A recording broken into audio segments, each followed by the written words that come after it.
Hey, hey, salut à toi l'ami, j'espère te trouver avec la forme aujourd'hui. Si c'est pas le cas, t'inquiète, on va y remédier, accroche-toi bien.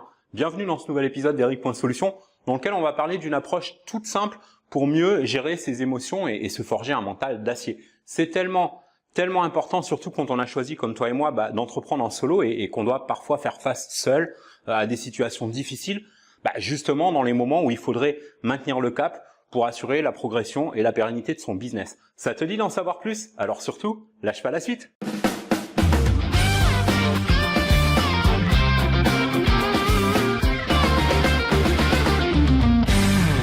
Alors quand on choisit cette belle aventure d'entreprendre en solo, qui a des très bons côtés mais qui a des côtés moins roses aussi, et qu'on n'a pas forcément toujours dans un premier temps un coach ou un mentor pour nous soutenir, que ce soit au démarrage ou pendant le développement de son business, on est contraint ou contrainte à un moment ou un autre à développer soi-même la force d'esprit qui va nous permettre de garder notre focus et de faire face à toutes les confrontations qui se présentent, qui peuvent ralentir la progression d'un business ou d'un projet. Et pour ça, faut apprendre à gérer ses émotions. Alors ça ne veut pas dire qu'il faut devenir insensible, froid et se détacher de tout. Il ne s'agit pas du tout de ça. L'émotion, ça fait partie de nous et il n'y a pas que des mauvaises émotions. Heureusement, il y en a aussi des bonnes et qui sont nécessaires pour rester positif et optimiste dans tout ce qu'on entreprend. Là, l'idée, c'est plutôt d'entraîner son esprit à prendre peu à peu le contrôle sur toute forme d'émotion négative, que ça vienne de l'intérieur ou de l'extérieur de soi, jusqu'à devenir de plus en plus imperméable à tout ce qui peut venir empêcher de se concentrer sur quelque chose d'important. Prenons un exemple concret. Tu es en phase de lancement d'un nouveau business ou d'un nouveau projet dans ton business et il y a un élément qui te perturbe. Alors ça peut être un échec dans ton business ou un projet qui avance pas comme tu veux. Ça peut être aussi un élément de la vie personnelle, genre je sais pas moi, une relation qui se passe pas bien ou une perte ou une difficulté financière importante, etc. Bref, un événement négatif qui t'empêche de te concentrer sur ce que tu es censé faire là en ce moment pour avancer non seulement dans ta carrière, mais aussi dans ta vie. Par exemple, tu sais ce que tu as besoin de faire pour développer ton business et améliorer ton style de vie, mais tu n'as pas la tête à ça, tes préoccupations prennent le dessus, résultat tu stagnes, ni la situation de ton business, ni ta situation perso ne progresse, au contraire, ça peut même te tirer en arrière.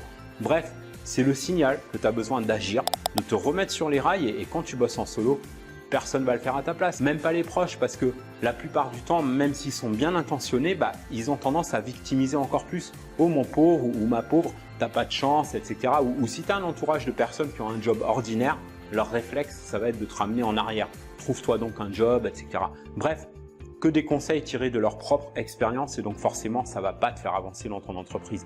Et même si tu as dans ton entourage au moins une personne qui au contraire va plutôt te secouer, c'est une très bonne chose, surtout garde-la. Mais dans ton business solo, au final, l'ami, tu restes solitaire. Alors comment arriver à gérer ces pensées émotionnelles qui vampirisent de l'énergie, qui t'empêchent d'avancer et de passer à la vitesse supérieure pour améliorer justement ton style de vie et retrouver ton épanouissement? Le truc, c'est qu'il n'y a pas une recette miracle qui fonctionne pour absolument tout le monde parce que chacun vit et perçoit les situations de sa vie à sa manière et qui va dépendre de l'expérience, de l'éducation, du niveau de sensibilité, etc. Par contre, il y a une approche simple à mettre en place que j'ai pas inventé, mais qui aide réellement toutes les personnes qui l'appliquent à bien mieux gérer leurs émotions et à reprendre du poil de la bête, comme on dit, parfois en quelques instants, parfois après quelques jours d'entraînement, pour empêcher ces émotions d'interférer dans le développement de leur business ou de leur projet. Ensuite, l'objectif qui vient après, la suite logique en quelque sorte, ça va être de te forger un mental d'acier capable de résister automatiquement à toute situation difficile qui peut se présenter sur ta route et aller surmonter plus facilement pour pouvoir garder à 100% le focus sur les aspects les plus importants de ta vie, c'est-à-dire tout ce qui concerne non seulement le bon développement de ton affaire, mais aussi ton épanouissement personnel en général. Et pour ça, tu vas avoir besoin de toute ta concentration. Il y a une étude intéressante qui avait été faite là-dessus par l'Université de Miami et publiée par le journal américain Entrepreneur. Ce sont des expériences qui ont démontré que pour forger un esprit fort, faut d'abord s'entraîner à ce qu'on appelle la pleine conscience.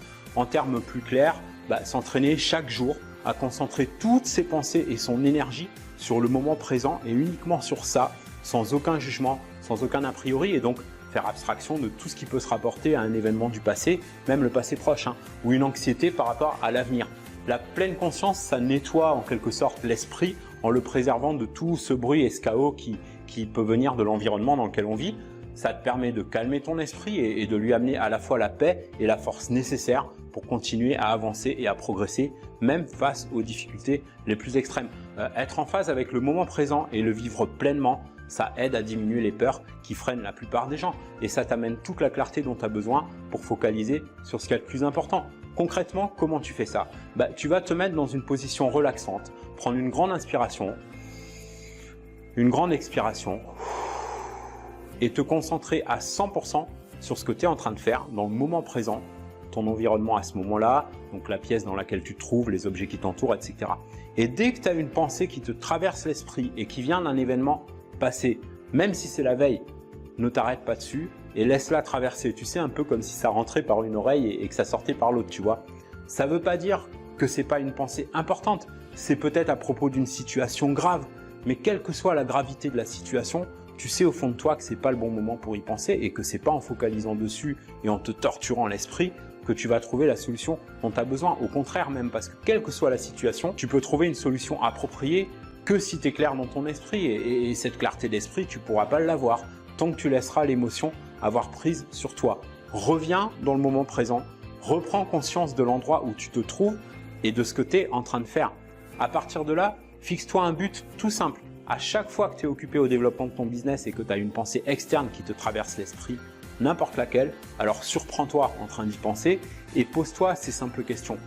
Est-ce que ce à quoi je suis en train de penser peut m'aider à avancer dans mon projet ou est-ce qu'au contraire, ça m'empêche de me concentrer dessus? Est-ce qu'il s'agit d'une situation que je peux résoudre? Et si oui, est-ce que je peux le faire tout de suite maintenant ou est-ce que ça peut attendre que j'ai terminé ce que je suis en train de faire en ce moment? Et tu vas te rendre compte que bien souvent, la réponse, c'est soit que c'est à propos d'un truc qui malheureusement peut plus être résolu, ça appartient au passé et tu peux plus rien y changer, donc ça sert strictement à rien de remuer le truc dans tous les sens, tu vois. Soit c'est quelque chose que tu peux encore résoudre, mais c'est juste pas le moment approprié pour ça. Parce que le plus important, là maintenant, c'est déjà de compléter ce que tu as commencé à faire et il sera toujours temps plus tard de focaliser sur la situation qui te préoccupe quand le moment sera venu de s'en occuper. Ensuite, immerge-toi totalement dans ton activité. Fixe-toi des micro-challenges pour te dépasser. Ça peut être, je sais pas moi, de compléter une action que tu as commencé il y a quelque temps et que tu as remise plusieurs fois à plus tard ou contacter des partenaires potentiels ou préparer une nouvelle campagne de promo en te fixant pour but, par exemple, de la faire partir avant la fin de la journée. N'importe, ce sont juste des exemples. Du moment que tu te fixes un challenge suffisamment grand pour que ça fasse appel à toute la concentration dont tu es capable. Prends quand même une pause de temps en temps, pendant laquelle tu médites ou tu vas prendre l'air ou tu regardes une vidéo de motivation. Bref, n'importe quoi en dehors de tout ce qui peut te ramener à tes préoccupations. Et à la fin de la journée, fais-toi un petit feedback, une analyse de ton progrès. Reconnais-toi toi-même pour ce que tu as accompli, c'est super important. J'en parlais justement dans le dernier épisode à propos de vaincre la procrastination et que je te recommande vivement d'aller voir. Si tu ne l'as pas encore fait, je te remets le lien en description. Et autre chose aussi qui peut se passer, c'est qu'à la fin de ta journée, en fait, il se peut que tu trouves une ou plusieurs solutions à ton problème et auxquelles tu n'aurais pas forcément pensé si tu n'avais pas eu l'esprit dégagé.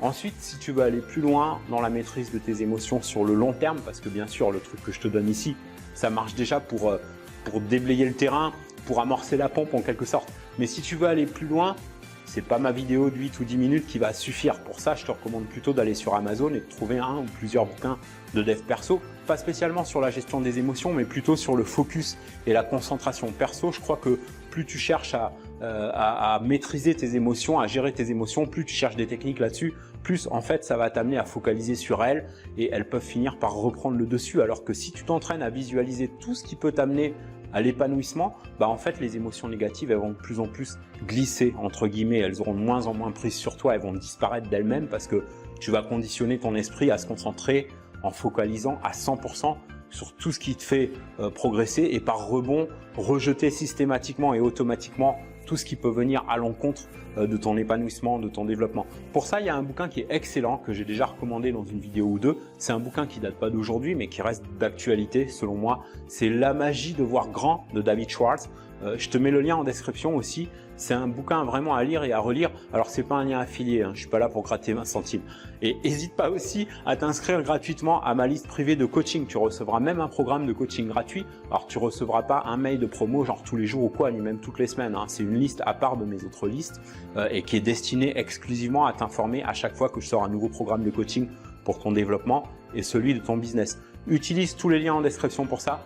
De mon côté, j'espère que cet épisode t'a plu. Si c'est le cas, n'hésite pas comme d'hab à me mettre un beau pouce tout bleu, à partager cette vidéo avec un max de tes amis ou collègues entrepreneurs qui veulent se forger un mental d'acier pour mieux développer leur business et améliorer leur vie. Je te kiffe. Si tu kiffes cette chaîne, pense à t'abonner si ce n'est pas encore fait. On se retrouve dans le prochain épisode. En attendant, prends soin de toi et fais une différence dans ton business et dans ta vie aujourd'hui.